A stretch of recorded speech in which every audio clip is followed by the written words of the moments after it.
This podcast is sponsored by nobody. Hey dudes, welcome to Splat from the Past, the only 80s themed horror and sci-fi show where things could get totally radical. Now today we are going to pay homage to the Universal horror monsters. I will be talking to James Neubauer. James wrote the book. It's called The Movie Monsters of Universal Studios. And we are going to talk about, Frankenstein and Dracula, because the original movies with Bela Lugosi and Boris Karloff are celebrating 90 years this year, which is quite insane. And the movies still hold up, and just talk about, our favorite, early black and white creature feature horror films. And it's going to be a great conversation. I've seen and heard a couple podcast interviews James has done before. About, his knowledge of old Hollywood movies. He's written books about everyone from Chaplin to Elvis. And it's going to be a great conversation today. I cannot wait. So, here is my interview with James L Neubauer.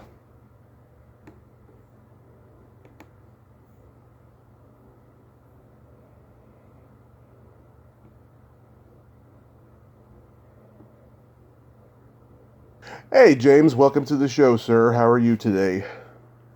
Just fine, Tommy. I'm glad to be on Splat from the Past. Thanks for inviting me. Oh, my pleasure, sir. This is such a great honor. Well, thank you very much. Is your last name pronounced Neibaur? Neibaur. Neibaur, okay. Because I mispronounced in the beginning, but I will get it right at the end. That's okay. More people pronounce it your way. Okay. So, going back in time, tell us about your background. How did you become a Hollywood historian? Well, it's kind of an interesting story. When I was just a school kid, in kindergarten, we only went half days. And my mom picked me up from school. We stopped at the grocery store. And suddenly, the PA system that played, the muzak in the background, they put the radio up against the microphone in the PA system, and it was announcing President Kennedy being assassinated, John F. Kennedy. And the place just stopped. It was the first time I saw adults cry. It was a lot for like a 6-year-old to be, taking in. Right. Well, there was nothing on TV that weekend except coverage of the assassination. It might have been like the funeral. And so my parents took us to the movies, my brother and I to the movies, and it was the first time I saw a movie at theater. And it was a Jerry Lewis movie. And the place was just packed. And this was one of those big ornate theaters with a balcony, not, a concrete bunker at the end of a shopping mall. So we're in this theater, and it's just mobbed with people, and they're just rocking in their seats, laughing hysterically at the goofy stuff going on screen. And I thought to myself, my young mind processed that during a really sad time where everybody's crying, this silly guy, Jerry Lewis, is making them all happy. And at that precise moment, I understood the power of film and the power of humor, of comedy. And from that point on, I had a ridiculously ordinary childhood with friends and a bicycle and played baseball. But in my spare time, I wanted to know more about comedians at first, and then I gravitated right around, maybe 7 or 8 years old, to the horror movies, because that sort of thing is always attractive to a kid. So I would read books. There was very little written back then. And I got Famous Monsters magazine, and I would watch the films when they would come on TV, and I tried to learn as much as I could about their background, because at that time, Boris Karloff and Lon Chaney Jr. were still making movies, but Bela Lugosi had, of course, died. So I wanted to learn more and more about these different characters and these different people. I would draw pictures of them on my assignments school and get yelled at. And, so that's what started the ball rolling. And as they say, the rest is history. Yeah. What was the Jerry Lewis movie? I think it was Who's Minding the Store. That's what I seem to be recalling. Okay, yeah, that's a good one. Yeah, by the time I was 10, I saw every Jerry Lewis movie there was, and I was just obsessed with him during that period. Yeah, I co-wrote a book on his screen work with his cooperation. So Right. he was a really good person. I was friends with him for the last 25 years of his life, and he was supportive, encouraging, and kind. I really do miss him.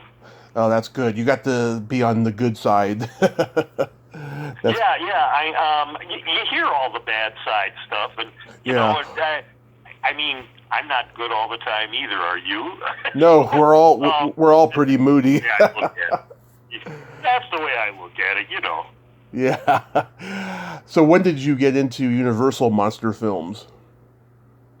Probably about like first or second grade when everything was happening then. They were on TV all the time. There was Famous Monsters magazine, and those Aurora models.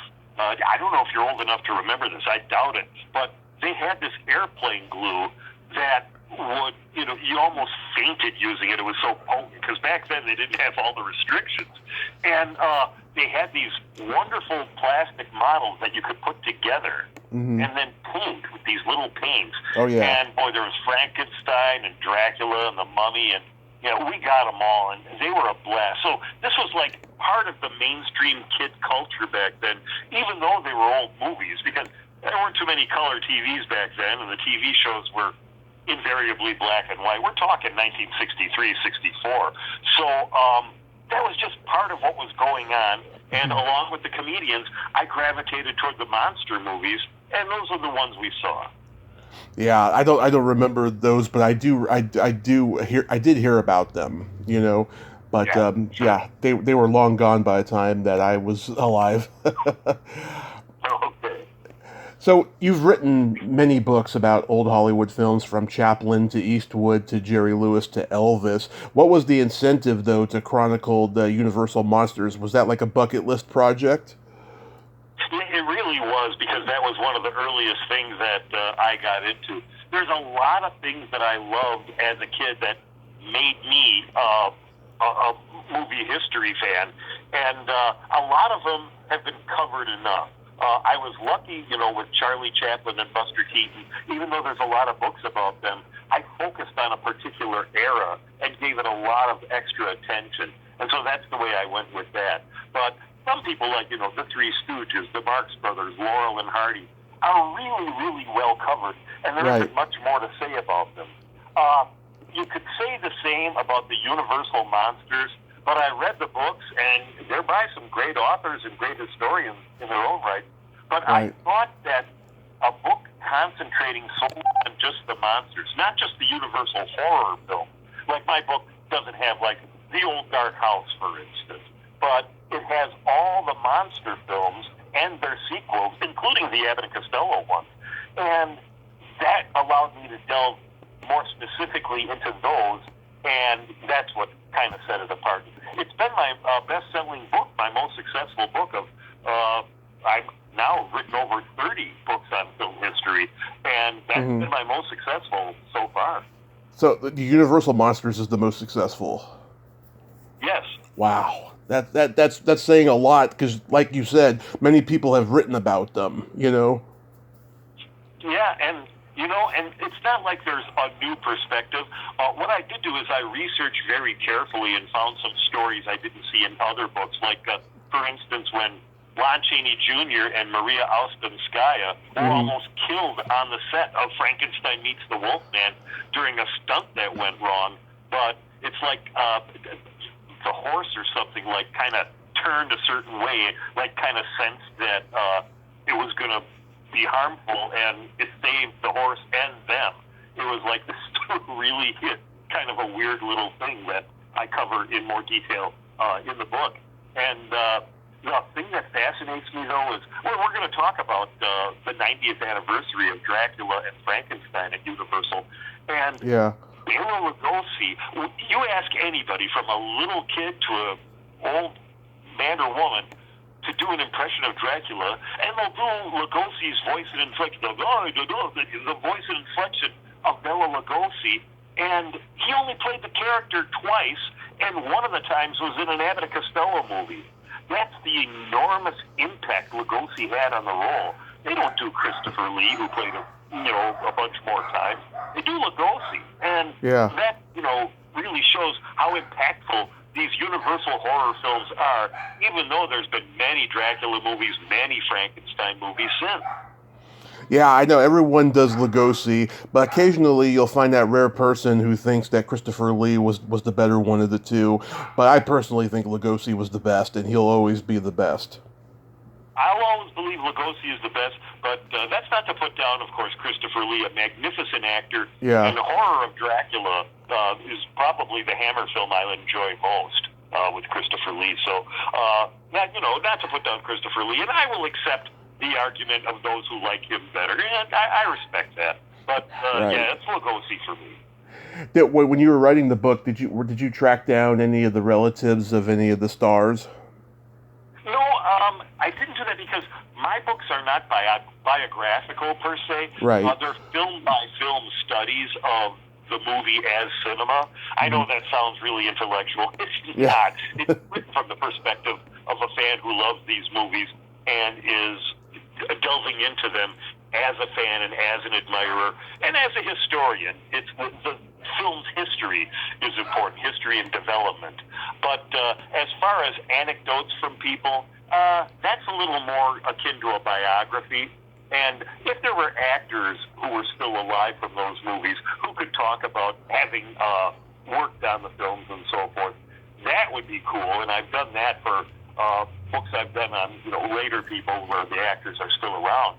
But in this case, of course, these movies are just too old for that.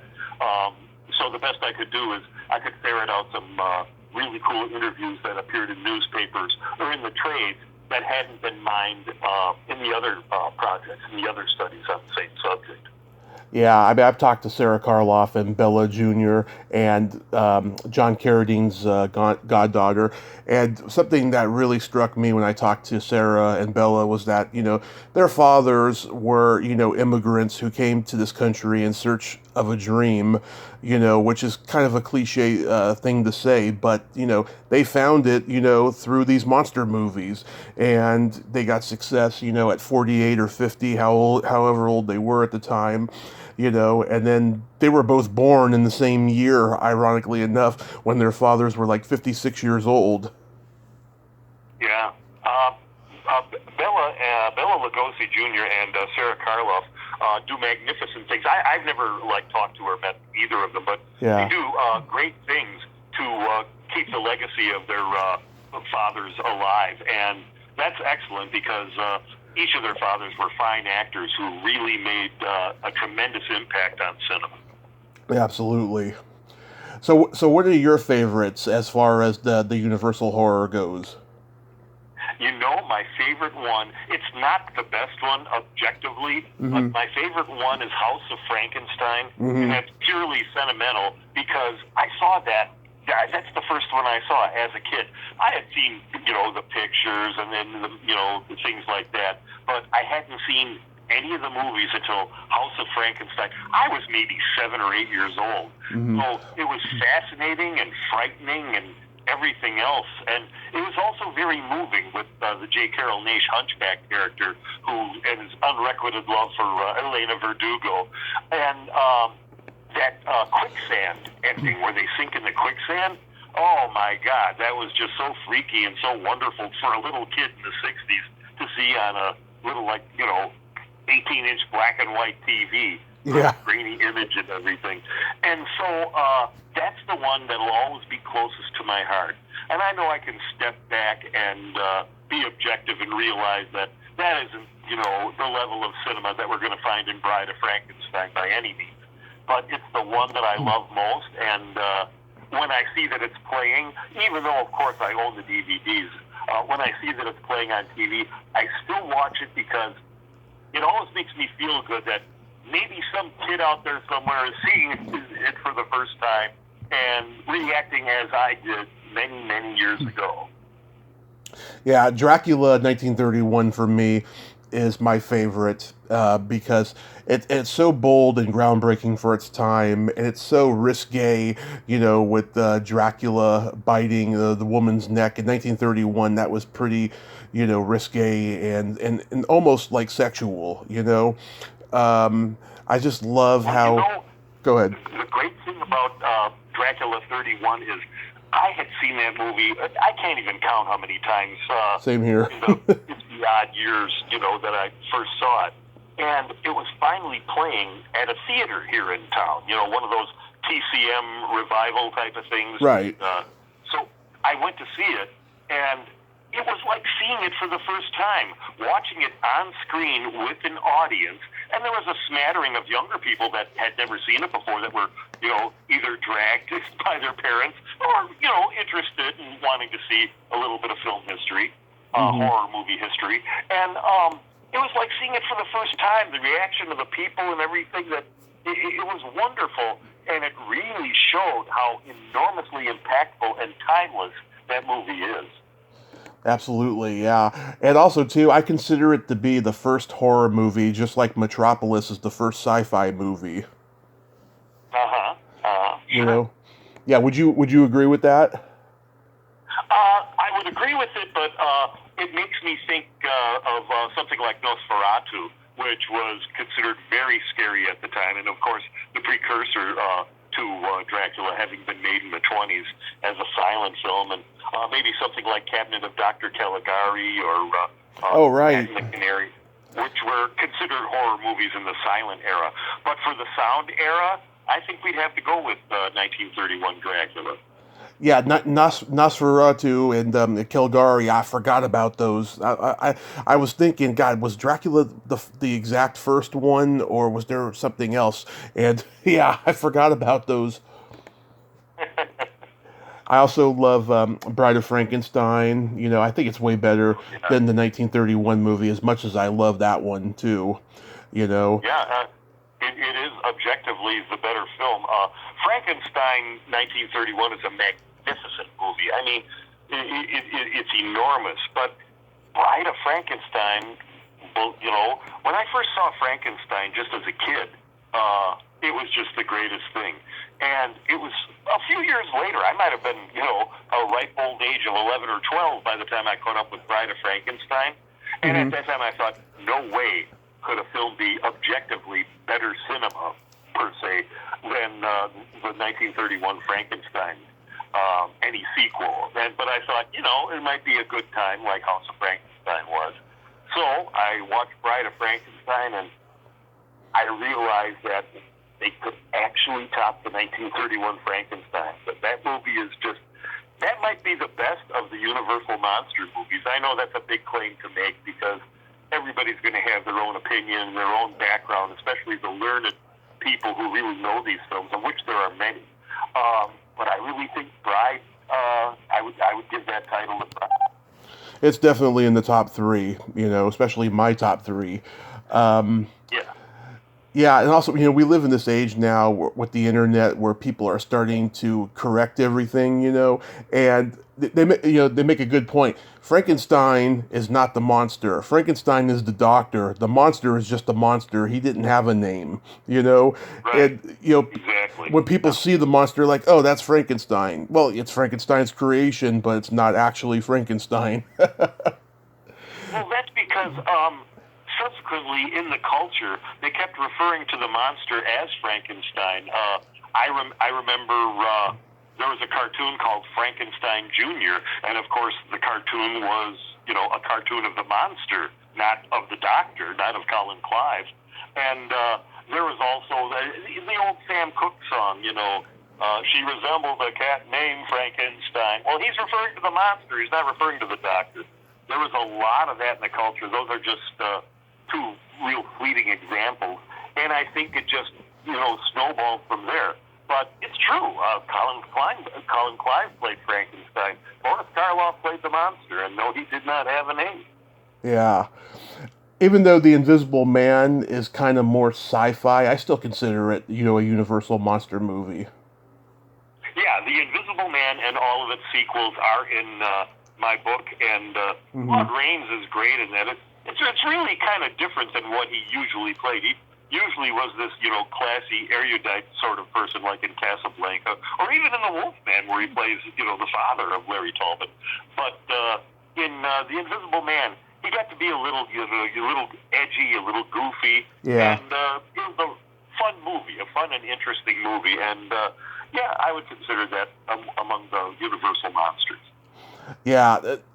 He was also an interesting bit of casting, I thought, because he wasn't part of the Universal horror universe. Do you think at least Bela Lugosi could have played that part?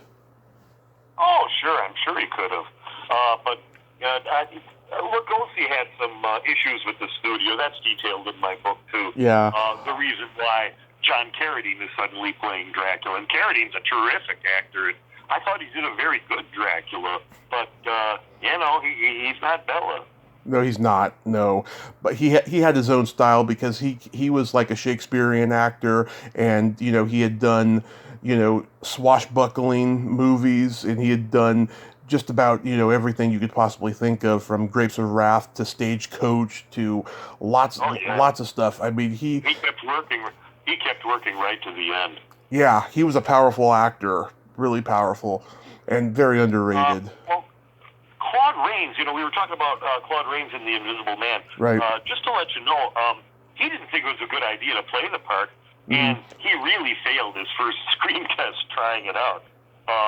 But James Whale still wanted him, and so he liked this distinctive voice for a guy that's not going to be an image on the screen so much. He wanted a really good voice, and he liked Reigns' voice. So once production commenced, Reigns was able to handle the role. Yeah. Wow. I remember there was a funny quote from John Gielgud. He said that, he looked up to Claude Reigns, right? And then, it got to a point where people in England were like, people in the theater were like, what happened to Claude Reigns? And he said, I think he failed and went to America. That's a great... Yeah. Kind of, sort of what happened, actually. But yeah, he came here, and he was quite successful in a lot of movies. I mean, we talked about Casablanca, and, right. Of course, The Wolfman, and all that, Mr. Smith Goes to Washington. He was great in everything. Yeah, and his granddaughter, Jessica Reigns, was in a bunch of B-horror movies back in the 80s, one called The Mutilator. I was looking for her a year ago to find her and stuff. I hope I find her in the future. It'd be great not only to talk about that movie, but to talk about her grandfather, I'm sure he was... to talk about her grandfather, and those 80s horror movies were a blast. The ones that went directly to video were the best ones. That was one of them, yeah. The Mutilator. It had like a short, theater a run in the South where it was shot, but there was distribution problems, and it didn't get a wide release, but it went right to video. There's a part of me that misses the opportunity to go into some rinky-dink mom-and-pop video store and look in the horror section, and they have to stock what they can afford, and so they would just have rows and rows of these great Z horror movies that they weren't great cinema, but nor did they aspire to be. But I bring them home and I think, this guy really put something interesting together on a threadbare budget with a lot. I mean, he got a bunch of his friends together and, for $2,000 made a movie. And it might not have gotten any distribution, but he got the thing on video, and all the way here in Wisconsin, I got to watch it. It was pretty interesting ideas in here. I know that happened a lot. I know people are always questioning my taste in low-budget movies, and it's like, because, making a movie overall is a gift, no matter how big or small the budget is, and yeah, I mean, it's very interesting how the filmmakers can put things together with such a low budget, and that's one of the reasons why I think that low-budget movies are great. They have that charm to it. Well, I wrote an entire book on director William Bodine, and he's like he's like the father of the low budget movies. I mean, he did Bela Lugosi Meets a Brooklyn Gorilla with the Martin and Lewis knockoffs, and he did Billy the Kid Meets Dracula and stuff like that. He was really a fine top-level director in the silent era and in the early talkies. Then after he had success directing a W.C. Fields movie, he went over to England for a few years and directed there. And when he came back to America, he was like a forgotten man. And the only work he could get was in B movies. So he's like, hey, I want to work. I'll just make as many of these things as I can and just go for it. And he really got a lot out of the, low-budget films he made. I mean, he directed most of the Bowery Boys features and stuff like that. Right. He covered everything. He did, stuff like The Eighth Man with Lugosi and so forth. He had a really remarkable career, and I thought it was fascinating. And I wrote the book to defend him because people do cut down low-budget movies, and I've seen snarky books that dismiss him and say he only did one take, which is not true, and that he was like the worst director in Hollywood, and that's just so off base. And so I wrote an entire book to defend his movies, and pretty happy about that. Yeah, that's cool. How many Creature from the Black Lagoon movies were there? Were there like 2 or 3? Yeah, there's Creature from the Black Lagoon, Revenge of the Creature, and The Creature Walks Among Us. Yeah, those are like the last like Universal monster movies, right? I mean, there weren't anything after that. Yeah, those come at the end of my book. I pretty much the things end, pretty much in the 40s because, I mean, regime changes. It's all detailed in the book, but there's regime changes and stuff like that. But as you know, they got the old, to make some money. Abbott and Costello were huge stars, and they were, starting to fall off at the box office after the war. The next few years after the war, their wartime comedies with the rat-a-tat dialogue and everything were really popular. But after the war years, things started to change in the culture and so forth, and their style was different. And the monster movies weren't as successful anymore. She-Wolf of London from 1946, which is sort of the last, werewolf-type movie with June Lockhart. Yeah. That didn't go over too well, and so they decided, let's pair up Abbott and Costello with our old monster franchise. They couldn't get Karloff, but they did get Glenn Strange to play the monster, as he had in a couple of Universals after Karloff left the role. And they got Bela Lugosi for the first time since Dracula 31, being Dracula again. Oh, yeah. And they got Lon Chaney Jr. as the Wolfman. Chaney Jr. knew Abbott and Costello and liked them and had worked with them in another movie called Here Come the Coens in a regular part, the comic heavy. Yeah. So that was easy. They put together Abbott and Costello Meet Frankenstein, which is just, the monster scenes are played straight. That's what's so wonderful about it. I mean, you don't have Frankenstein doing double takes and pratfalls or, Bela Lugosi tossing out one-liners. And Abbott and Costello are playing their typical comedy and responding to it, and it blended perfectly. I mean, Mel Brooks couldn't have made Young Frankenstein had Abbott and Costello Meet Frankenstein not have happened. And so I cover that in my book, and I also cover Abbott and Costello Meet the Invisible Man, Meet the Mummy, but not Meet Dr. Jekyll and Mr. Hyde, because I don't cover the film Dr. Jekyll and Mr. Hyde, because I argue that's not a universal monster. That's just a melodrama unto itself. Yeah, plus it was made from MGM. Yeah, well, that's true, too. But, because, the Abbott and Costello was a universal, and therefore I didn't use that because they have that character in the Universal Abbott and Costello movie, because I didn't consider it a monster per se. But yeah, the talkie was made for MGM, yes, the Frederick March and Spencer Tracy ones. Yeah. Do you think there's a difference between the Universal horror films and the MGM ones?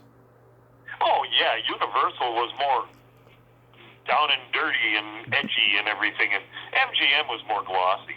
Right, and glossy in their production, and they were. I've talked about this with other historians. MGM was very saccharine, whereas Warner Brothers was a lot more ballsy and took chances. A lot of people, and I realize MGM is this magnificent studio where, and I've written books on Clark Gable, Mickey Rooney, Judy Garland, a lot of MGM stars. Yeah. And, these great movies like The Thin Man and that, I'm not putting them down, but Yeah. to be honest, I like Warner Brothers, Paramount, Universal, and RKO all better than I do MGM. So Yeah. I mean, I never knew that Todd Browning's Freaks was MGM until recently, because I assumed it was Universal only because he directed Dracula the year before. yeah, I'm surprised that they got away with that. And of course, Louis B. Mayer hated it and everything else, but Yeah. I don't know how they got away with that at MGM, because that was a real challenge. In its time, that was a real challenging sort of production to get by. And I did a book on Jean Harlow's films, and they wanted Jean Harlow for that movie, and she took one look at the script and says, I'm not doing that. It was hard to cast that because people didn't want to work in such a movie. And now, I think it's a fascinating production, and, and I don't, some people find it exploitative, but I don't know if I agree with that. I think it was just, a weird horror film for its time. It was...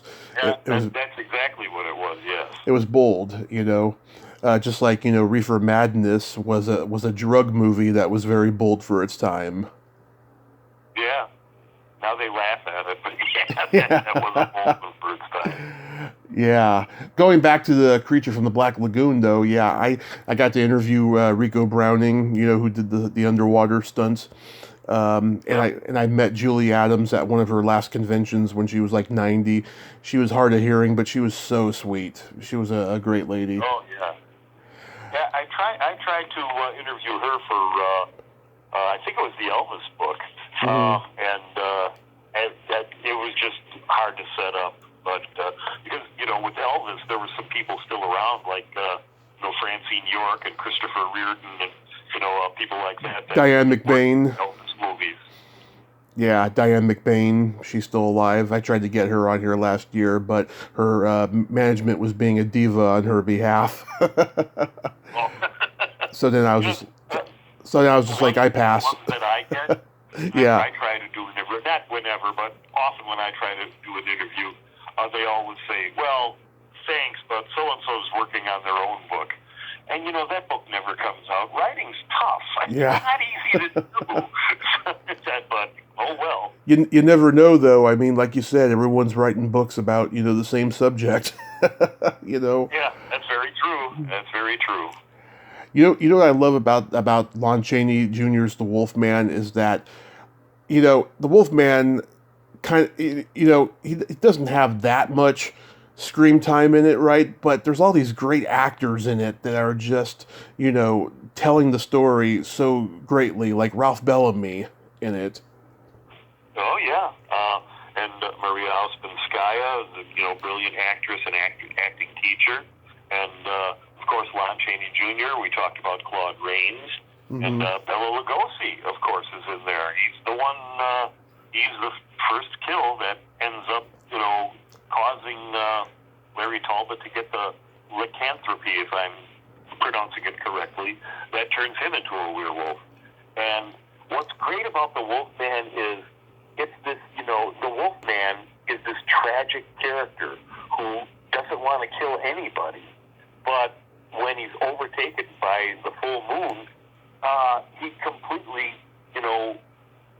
turns into this monster, this fiend, who wants to kill people.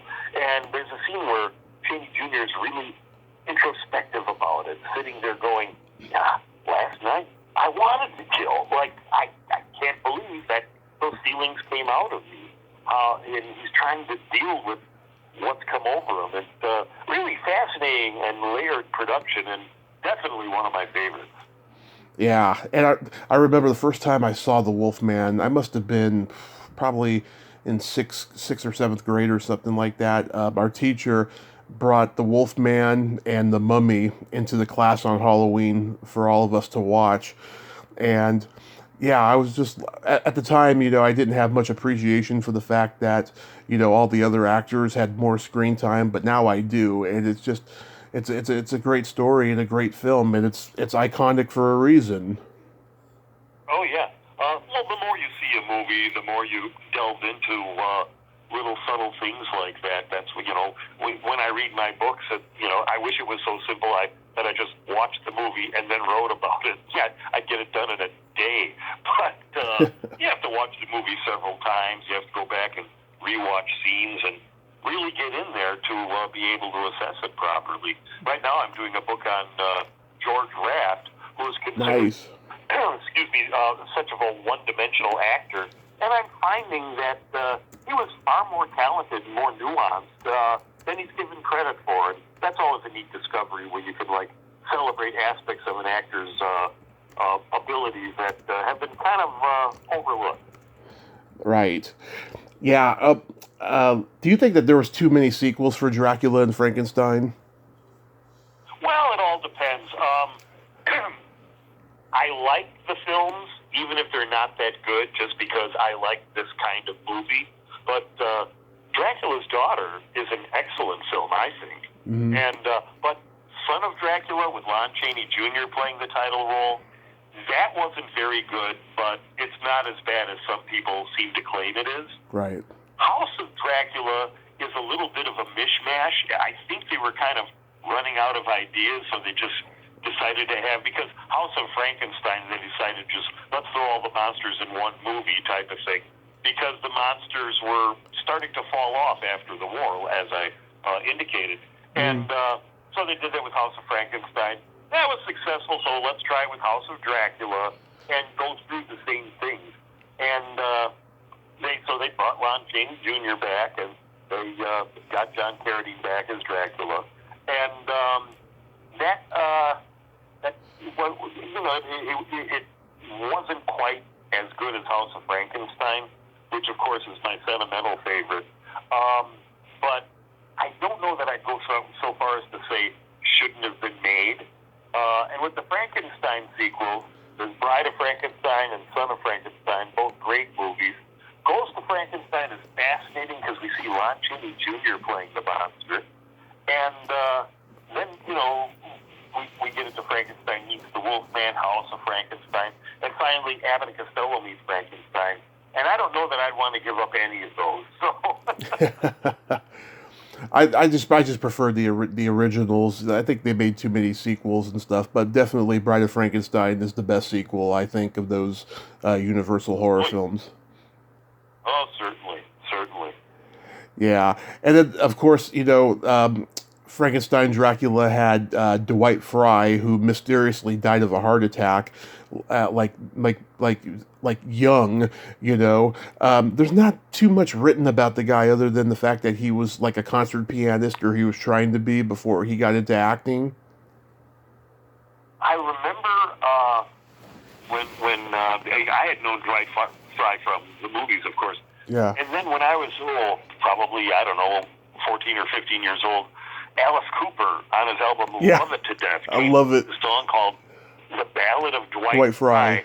Yeah. And I'm thinking, he wrote a song about Dwight Fry. Well, it wasn't. He just used that name to write a song about a crazy person. And he took the E off. Song. Yeah, and he took the E off Fry. Yeah, I remember that too. Yeah, exactly. Just like when I think it was Nick Lowe did a song about Marie Prevost, and he spelled it Provost. Mm-hmm. We got to learn these guys. I used to go to karaoke on Halloween. I would do Ballad of Dwight Fry, but nobody heard it, right? So they would just be like, "What the fuck?" the entire time. It was crazy. I would have liked to hear you do the falsetto for the "Mommy Where's Daddy" opening, but okay. Oh, it was already on there, so I didn't have to do it. Oh, that's some good karaoke material then. Yeah. So was your early reference for watching these movies on like the $1 Million Movie or The Late Show? There was a show out of Chicago that I could pick up here called Creature Features. Yep. And they showed the Universal monster movies on Saturday nights, and I never missed them. I remember when I was a kid, something was on. There was also Nightmare Theater on a Milwaukee station, but it was really late at night, after midnight. Yeah, I'm a little kid. I can't stay up that late, so I used to set an alarm in my bedroom and sneak out and watched the movie sitting real close to the TV with the sound real low. Got caught a couple of times, but it was worth it. Yeah, I grew up in San Francisco, and before I was born, there was Creature Features with Bob Wilkins and John Stanley. I got to interview John Stanley a couple of years ago. I think he's bitter that he didn't keep the show going after KTVU Channel 2 canceled it. He told me he did have a meeting with another network, and he didn't follow up with it, and because I think he got a raise at the job that he was working at during the day or something. But when I was growing up, the horror hosts were Gilbert Gottfried and Rhonda Shearer on USA Up All Night, and there was Joe Bob Briggs on TNT Monster Vision. And by that point, the networks became so corporate, they only wanted to show the current horror films, not like the black and white ones. So I had to watch them on VHS, or I'd see them on a PBS affiliate, like at 2 a.m. on a Saturday night. I'd see like Flash Gordon Conquers the World, because that was in the public domain. Yeah, sure. I interviewed Buster Crabbe, about 1980 or so. Wow. The new Flash Gordon. Well, the new Flash Gordon movie came out, so we did an interview feature on him to get his reaction, and it was kind of cool. He was a neat guy. He was a nice guy? Real nice guy. It was fun, because I talked to him about these other things, because he made a lot of real low-budget movies, and I asked him about, like, Tarzan the Fearless, and he goes, yeah, we had an elephant so old it was retired from the circus, and a lion with no teeth, and that's all the animals we had for that. And I asked him about those B-Westerns he made for PRC, the Billy the Kid Westerns. Oh, yeah. And he said that he believes his sidekick, Al St. John, Fuzzy St. John, was the best sidekick in all of Westerns. He didn't think much of the movies themselves, but he thought St. John was the best. And, of course, Al St. John goes back to the Keystone silent comedies. So he was really a remarkable slapstick guy for a sidekick. And so I thought those, I don't care how low budget they are, those movies are a blast. They are. They are just legendary. Yeah, I forgot that he played Tarzan after Johnny Weissmuller did. Yeah, it was a real low budget thing. He made, King of the Jungle, I think it was called, for Universal. It might have been a B movie. Mm-hmm. I've never seen it, but Tarzan the Fearless was a serial, and I've only seen like the feature film version of it. Mm-hmm. And it's to quote Buster Crabbe, it's a terrible film. Oh, that's so cool that you got to interview him, though. I actually interviewed Fred Olen Ray. He directed Buster Crabbe in his last movie, which was one of. We had him here, Fred here for. They did like a horror festival type of thing. Yeah. It wasn't well advertised, and it tanked, and they never had another one. But they had like Lloyd Kaufman and Fred Olen Ray and some really cool people here. So it was fun to meet all of them. So I know who Fred is. Yeah, he's a great guy. What do you think is the everlasting appeal of the early Universal monster movies? I mean, of course, we know that kids love the monsters, but the actors who have been long departed, they're just so remembered for these movies. What do you think it is? They never really went away. I mean, Svengoolie on Saturday nights, which is a current show right now, and it's on cable, and it's picked up by a whole bunch of cable affiliates. It's like, on a cable station that is all over the nation. He's hugely popular. There's like Twitter parties on Twitter that watch the movies and comment as they're going. And he plays all that stuff. I mean, he plays, other things too. Mm-hmm. But he runs all the Universal horror films and, respectfully. I mean, he makes his little jokes in between because that's his character. Yeah. But he leaves the movies alone. He lets people watch the movies and they get, respected and appreciated over time. And so I think these telecasts that are still going on keep them in the public eye and keep them part of the mainstream culture. And when somebody younger does see it, and they're like, well, I'll watch Svengoolie, but he's showing some old black and white movie, dark on it, they watch it and they see the acting, the story, the makeup, all these things that they didn't expect to be as good as they were. And it causes them to realize that movies didn't start with their lifetime. movies don't age like bread; they age like wine. Absolutely.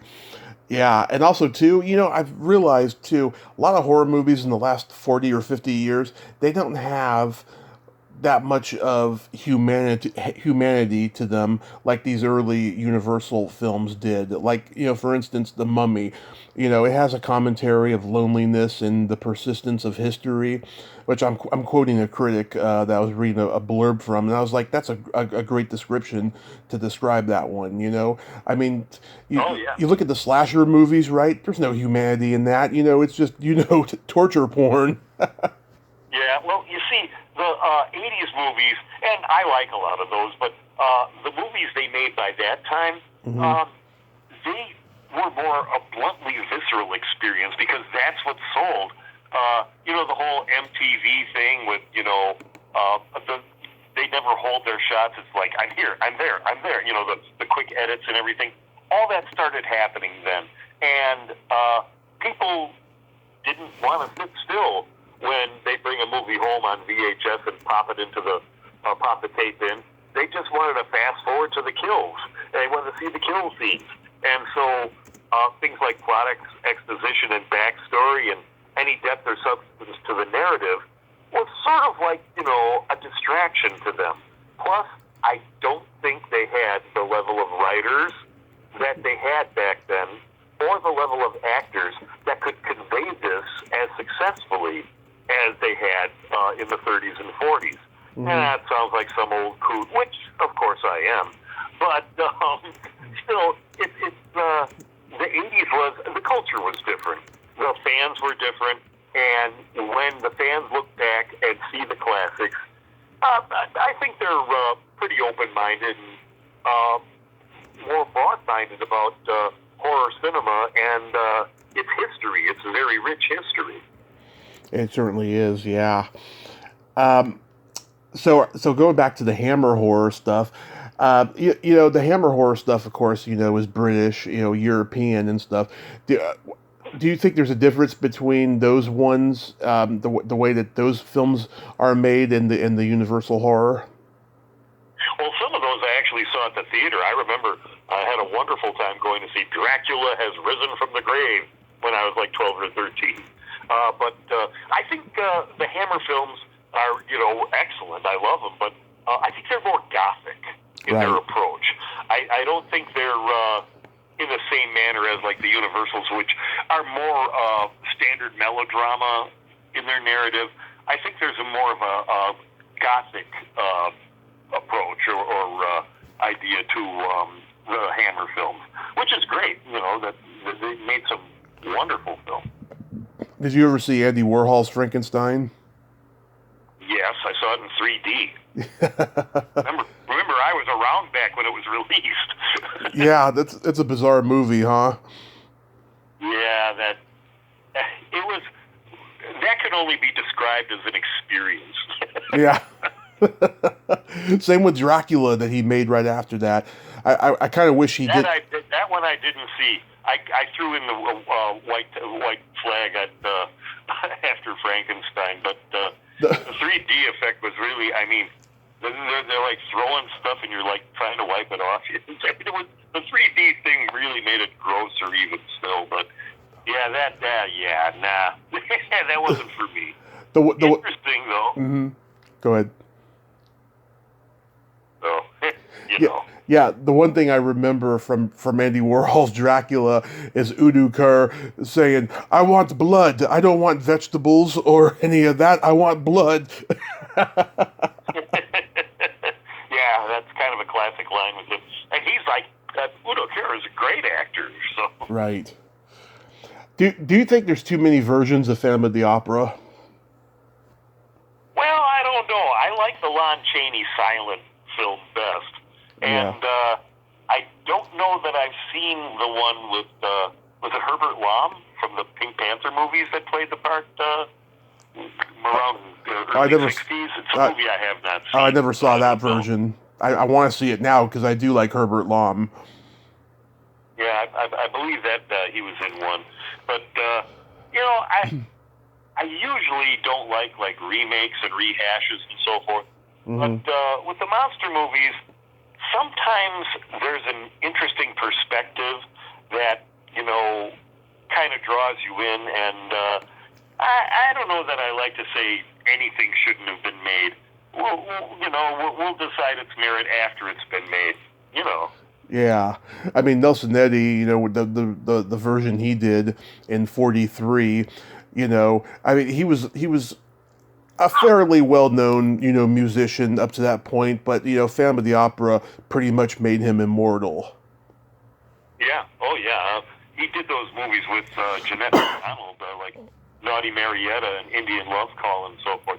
And they were hugely popular at the time, but I don't know that they held up terribly well. I'm sure they have their fans that continue to this day, but I don't think they held up in a mainstream manner as something like Phantom of the Opera might.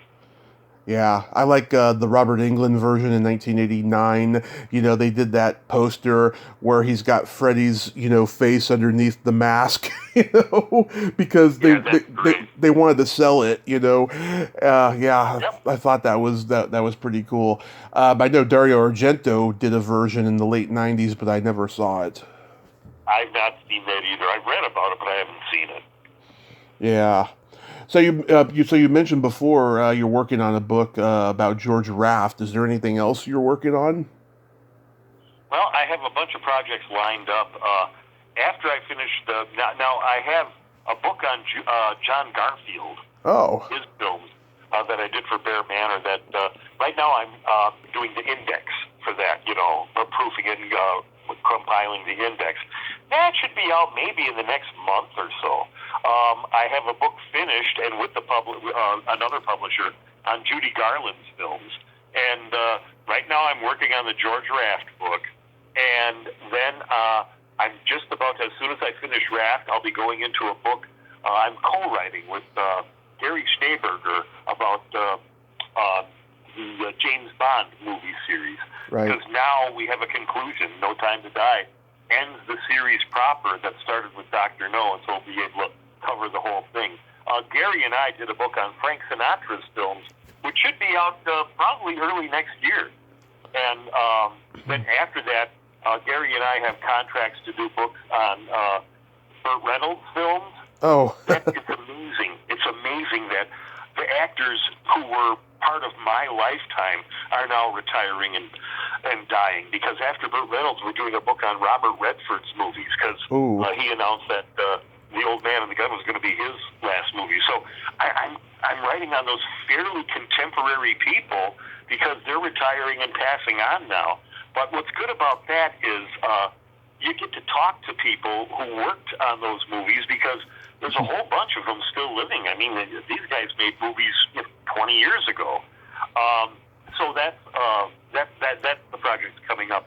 And Gary and I, because Gary likes to collaborate on some projects, and after over 30 books, once I do the Redford, that'll be my 35th book, and it's nice to share the load with somebody. So Gary's talking about doing a film-by-film book on director Norman Jewison, who directed many classic films. So those are the projects that I have on the horizon right now. Yeah, it's funny you mentioned Burt Reynolds, because when I interviewed Rico Browning, the two of them used to be very close. They're both Florida guys. I think they played football at the same college, but years apart from each other. And Burt guest starred on Flipper, which Rico created. And then I think Burt asked Rico to do some underwater sequences for one of his movies later. And then after Burt became the #1 box office star, they never talked again, and he was pretty upset about that. I guess that happens when you start traveling in different circles and you're busy and you're isolated, and sometimes you no longer connect with people that you once had connected with. I don't know. I've never been an actor or part of Hollywood, and I connect very well with all the other film historians and have a lot of respect for all of them. So we're all in this together. Yeah. Wow, that's cool that you're writing the book about George Raft. I think he's very underrated, and his time is due. Oh, yeah, I agree very much with that. And it's like I have a book I did on Joe E. Brown, and everybody knows him from Some Like It Hot and nothing else. back in the 30s, he was one of the top box office stars. I think the only other comedians, and it's kind of stretching it to call them comedians, were Will Rogers and Eddie Cantor. So Joe E. Brown was a bigger movie comedian than W.C. Fields, the Marx Brothers, Laurel and Hardy. All those great comics that were around back then, Joe E. Brown got the bigger box office. And nobody knows that. They only know a movie he made after he was semi-retired and just took a small part in Some Like It Hot. And that's what he's known for. So I wrote that book specifically to let people know, hey, this guy did a lot of cool stuff, not just one movie. And George Raft might very well be only known for that movie and for flipping the coin in Scarface. And between those two movies, he had a lot of cool stuff happen. So I'm, doing a film by film on his work and bringing that all out. Yeah, I remember James Gardner told a story once on a talk show. Him and George Raft were on a local talk show back in like the early 70s, and they were playing an old clip of one of George Raft's movies, and George Raft turned completely white, and he was sweating because he didn't like watching himself on screen. Yeah, well, I'm kind of like that too. I don't like looking at my Zoom interviews, and I'm not even listening to this one. Well, I mean, I take it you heard a bunch of the ones I've done because you said you were going to listen to those. Well, yeah, I wanted to get to know, because this is my first time on Splat from the Past, so I wanted to get to know the format and so forth, and that was fine. I enjoyed. There's a lot of, I like that you interviewed that girl from You Can't Do That on Television, because which one? I was a teacher for 30 years. I'm retired now, and I was a teacher, back in the 80s when that show was around and playing in the American markets, and I really thought, the kids would watch that and come back and do routines, and I'd redirect them, and they'd say, I heard that, and stuff like that. And it was kind of a popular show. And over the years, I had completely forgot about it. So when I was skimming through your YouTube channel, saw her face, I'm like, oh, yeah, that show. And so I listened to her interview. It was very interesting, getting a bunch of young kids together and doing sketches and comedy sketches and so forth. They were clever and fun and really good for young people to watch, and because one of the things I taught was theater, that was a really cool thing to be going on back then. So I was glad to be reminded about her and the show. So I've interviewed two people from that show. Which one are you talking about in particular? Oh gosh, I don't know the names. Because there was Abby Haggard, who was the mother and the teachers in the sketches, and then there was this was somebody who was a kid on the show. Oh, Christine. It was Christine. Yeah. Okay, yeah, I think that's the name. Yeah, I know the faces, not the names. I'm sorry. Yeah, no, it's okay. It's like, there's two people I talked to from that show. I've tried. Okay, that's the other one. I've tried finding others. A lot of them are MIA, unfortunately. Yeah, well, I think a lot of them did that, and just as a lark for fun when they were young, and then they went on with their lives, and they don't. I noticed that a lot of people who did films and TV when they were much younger and are around my age now, they didn't stay with acting, and they don't have a really big internet footprint, as it were, where you can round them up and maybe get an interview for a chapter in a book or something. Sometimes, yes, sometimes it's great. Like when I did the Clint Eastwood book, I talked to Pamela Inserton about. She was very kind to answer some questions about The Beguiled. She hasn't been in movies for years and years. She became a nurse after she was a kid actor. But she was online, and I found her email and sent it, and she was very kind to email back a few memories about working with Eastwood and Don Siegel and so forth. That was very kind of her. And so sometimes, they'll do that. Sometimes they'll be like, nah. Yeah. Oh, believe me, I've had my heart broken by plenty of people that I really wanted to talk to, but I've been just so lucky with the ones that I've gotten. It's been a miracle. Yeah. It's been quite a journey. We're talking to we've got to talk to some directors for the James Bond book. Yeah. Some villains and some of the Bond women and stuff. Great Zoom interviews with these people, but Lana Wood? I want to talk to one of the living James Bonds. I mean, like Timothy Dalton turned us down. George Lazenby, his agent said George only talks about James Bond if he gets a huge fee. Yeah. So I don't have a huge fee. And also Pierce Brosnan, we're working on that. So I'd like to talk to a living James Bond and as part of the book, and I don't know if we're going to get that chance. We're trying the best we can. It's not like we have to fly out there anymore. Just, with a Zoom interview, we can just do it right now. But oh well. Did you talk to Lana Wood? Yes, I did. As a matter of fact. Yeah, I'm gonna reach out to her soon because she's got a memoir out. Oh, okay.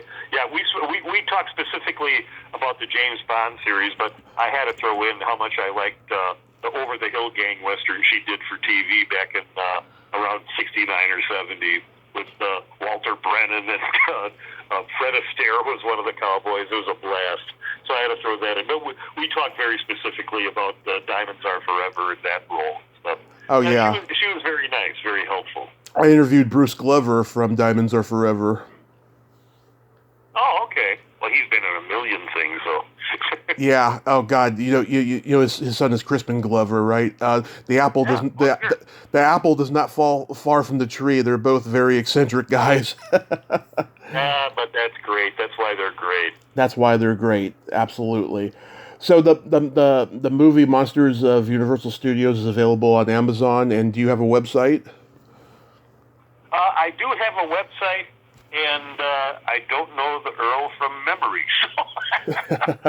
But yeah, it's a Wix, Wix website. So I think if you put James L Neubauer Wix, you'll end up finding it. And that's where I do regularly do Blu-ray reviews of Blu-rays coming out, and I do book reviews sometimes, things like that. And that's what's on the website, reviews like that. And, but yeah, the monster movies at Universal Studios, this came out several years ago, so it's out there on Amazon and so forth. But yeah, sure.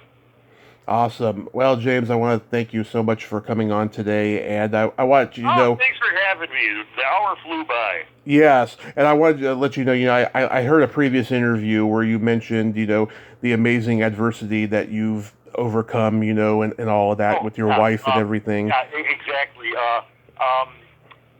My son, you see, I was widowed as a young man. Yeah. I was only in my 20s. Yeah. And she left me with a 3-year-old son who I brought up as a single parent. Mm-hmm. And my son was, I couldn't have been more proud of him. He got his master's degree. He was teaching at the college level.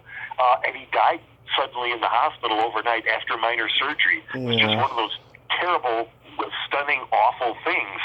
And you can imagine the effect it had on me. I lost my family. And so I was going to stop writing books.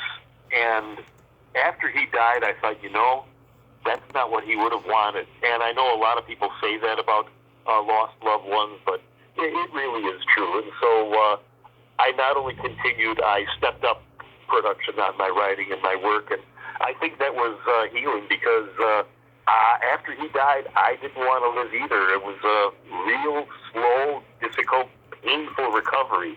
I somehow did it without drugs, alcohol, religion, or therapy, but I got there, and I'm here now. You never get over tragedies like that, but you do learn to live with them, and I have a lot of friends, I have family, I have a wonderful support system, and so, doing this is part of the process in, giving me strength in working on this sort of thing, so.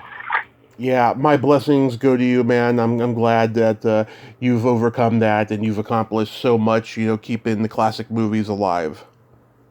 Okay, well, thank you very much for having me on your show. I really enjoyed talking to you. Good luck with all your future interviews. Thank you, sir. Happy holidays and be safe. Thank you. Okay, bye-bye. Bye.